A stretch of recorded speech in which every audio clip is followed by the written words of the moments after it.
अस्सलाम वालेकुम। खुदा के बंदे हैं हज़ारों जो बनों में फिरते हैं मारे मारे, मैं उसका बंदा बनूंगा जिसको खुदा के बंदों से प्यार होगा। वतन अजीज़ मुल्क पाकिस्तान में जो सैलाब की सूरत हाल है, सब हज़रात के इल्म के अंदर है, सब हज़रात की नज़रों के अंदर है। यकीनन इस मुश्किल की घड़ी में अपने हमवतन साथियों को बेसरो सामान छोड़ देना ये मुनासिब बात नहीं है। अल्लाह रब्बुल इज़्ज़त ने जिन लोगों को ताकत दी है, माल दिया है, उस माल में से ज़रूर उन लोगों की मदद करें। वो बेकस मजबूर मफलूकुल हाल लोग आपकी इमदाद के मुंतज़िर हैं।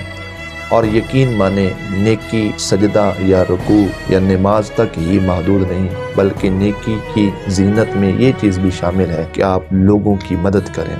बेकस मजबूर लोग, जो लोग आपकी इमदाद के मुंतज़िर हैं। जिस रब ने लोगों से 70 माओं से बढ़कर प्यार किया, वो आज लोग सैलाब की इस सूरत हाल में हमारी इमदाद की मुंतज़िर हों और हमें उनकी कोई फ़िक्र ना हो, कोई परवाह ना हो, तो ये मुनासिब बात नहीं है। यकीनन इस कड़े वक्त में उनकी खिदमत करना, उनकी इमदाद करना, ये नेकी हमारे नामे आमाल के अंदर हमारी निजात का सामान बनेगी। अल्लाह रब्बुल इज़्ज़त उनकी दस्ते गैब से मदद फरमाए और अल्लाह रब्बुल इज़्ज़त उनको इस मुसीबत से निजात अता फरमाए।